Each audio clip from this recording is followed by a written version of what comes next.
بسم اللہ الرحمن الرحیم۔ آج کا ہمارا سبق ہے مرقات، سبق نمبر 3۔ سب سے پہلے ہم مقدمے کے بارے میں بات کریں گے۔ مقدمہ تو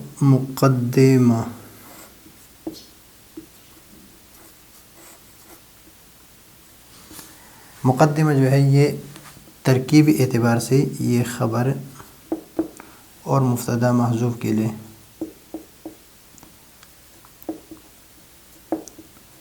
مبتدا ہے حاضی۔ پھر مقدمہ اسم فاعل ہے یا اسم مفعول ہے، اس میں صحیح قول یہ ہے، یہ ایک بات ہو گئی۔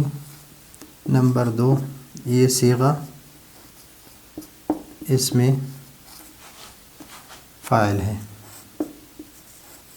اگر آپ کہیں کہ مقدمے کا مطلب یہ ہے کہ آگے کرنے والا، لیکن یہاں پر باب تفاعل کے معنی میں ہے اور مقدمے کا معنی ہے آگے ہونے والا، تو صیغہ اسم فاعل ہے۔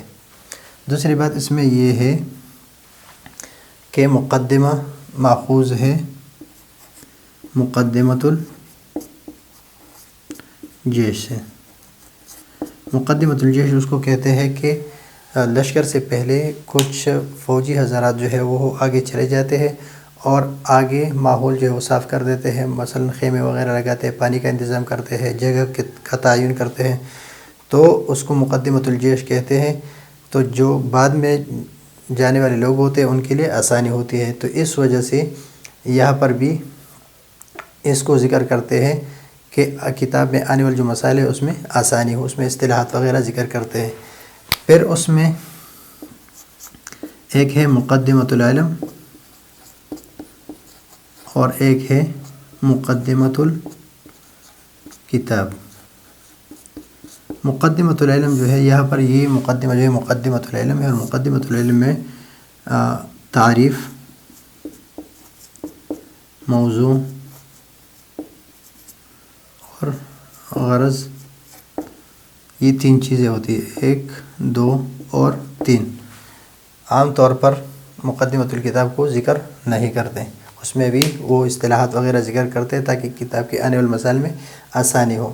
تو تعریف، موضوع اور غرض، تو اس کو جب ذکر کرتے ہیں تو سب اس سے پہلے احتیاج کا بیان کرتے ہیں کہ اس کو احتیاج کیا ہے، منطق کو احتیاج کیا ہے، تو اس احتیاج کی وجہ سے پھر اس احتیاج میں تعریف بھی آ جاتی ہے، موضوع بھی اور غرض بھی آ جاتا ہے۔ تو احتیاج جو ہے، احتیاج کو بیان کرنے کے لیے جب احتیاج بیان کرتے ہیں تو اس میں سے فکر جو ہے، فکر کے بارے میں یہ احتیاج جو ہے موقوف ہے فکر پر، کہ فکر صحیح ہو یا غلط ہو، اور غلط اور فکر صحیح کو بدل کرنا ہے۔ تو پھر فکر جو ہے یہ موقوف ہے کس کی جانب پر؟ یہ نظری اور بدیہی، اس پر موقوف ہے کہ نظری اور بدیہی کو ہم جانیں گے تو فکر کو ہم جانیں گے، فکر کے بعد احتیاج، اور احتیاج کے بعد تعریف، موضوع اور غرض۔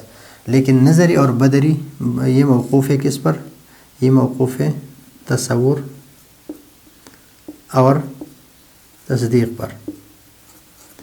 جب ہم تصور اور تصدیق جانیں گے تو نظری اور بدیہی کو ہم جان سکیں گے۔ لیکن تصور اور تصدیق جو ہے یہ قسم ہے کس کی؟ عالم کی۔ تو پھر ہم کس کو جانیں گے؟ عالم کو۔ تو اس وجہ سے مقدمۃ العلم میں عالم کے بارے میں، عالم کے معانی بیان کی ہے مقدمۃ العلم میں، تاکہ ہمیں یہ پتہ چلے کہ علم جو ہے اسے ہمیں تصور، اور تصور سے نظری اور بدیہی، اور نظر بدیہی سے ہمیں فکر، اور فکر سے احتیاج کی طرف، اور احتیاج میں ہم یہ 3 چیزیں بیان کریں گے۔ تو یہ ہے مقدمۃ العلم۔ آگے اعلم ان العلم، علم جو ہے یطلق علی معانی، مثلا یہاں پر ہے ایک آئینہ، یہاں پر زید کھڑا ہے، اور تو یہاں پر اس کے ایک تصویر جو ہے وہ آ جائے گی۔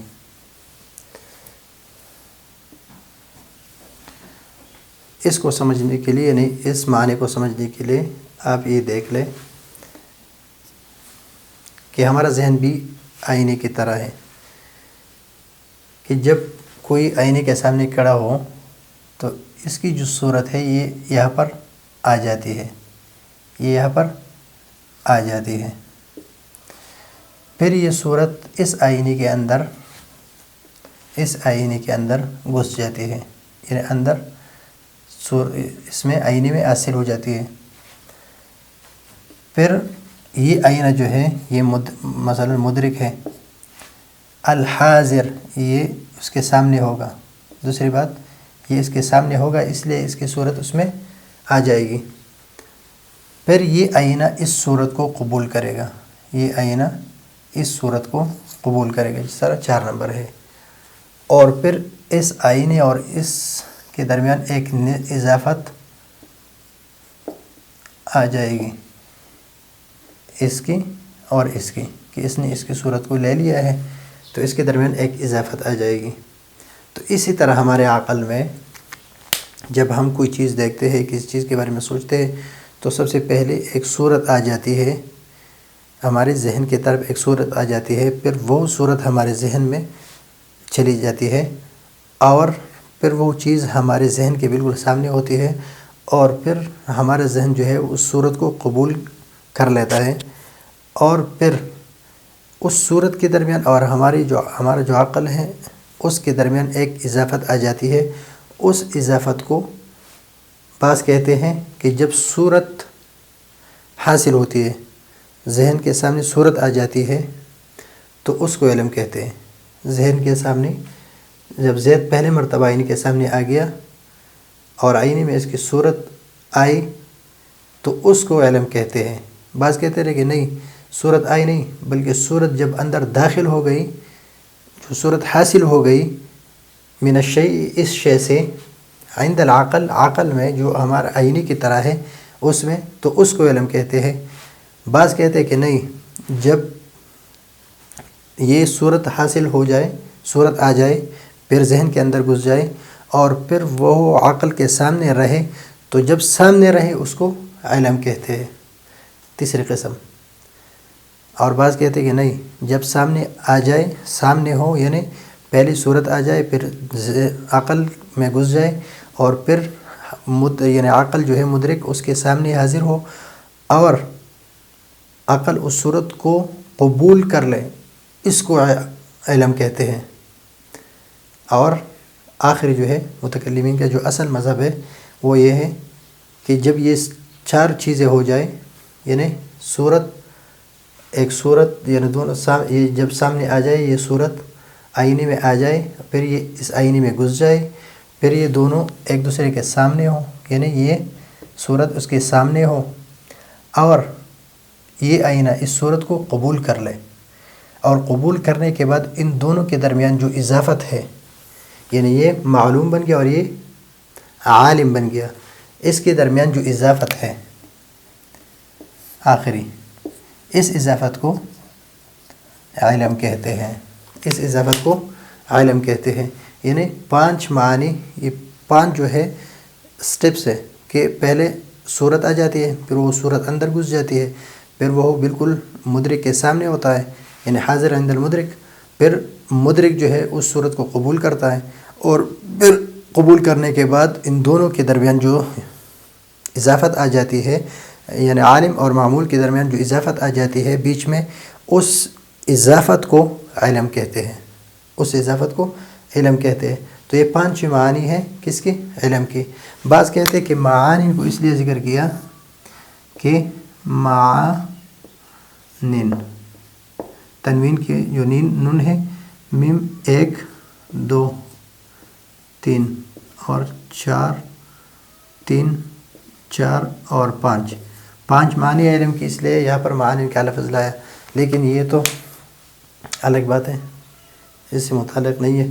لیکن یہ ہے علم کے 5 معانی کہ بعض کہتے ہیں کہ جب صورت سامنے آ جائے یہ علم ہے، بعض کہتے ہیں کہ نہیں، جب عقل میں وہ صورت گھس جائے وہ علم ہے، بعض کہتے ہیں نہیں کہ جب وہ گھس جائے، گھسنے کے بعد جب عقل میں یعنی مدرک کے کے سامنے حاضر ہو اس کو علم کہتے ہیں۔ بعض کہتے ہیں کہ نہیں، عقل اس صورت کو قبول کرے تو اس کو علم کہتے ہیں۔ اور آخر متکلمین کے جو اصل مذہب ہے وہ کہتے ہیں کہ جب یہ سب چیزیں ہو جائے، یہ چاروں پانچواں کام جو ہے کہ معلوم اور عالم اور معمول کے درمیان جو اضافت آ جائے، اس اضافت کا نام علم ہے۔ تو یہ ہے علم کے 5 معانی۔ اگلے سبق کے لیے اجازت چاہتے ہیں۔ اللہ حافظ۔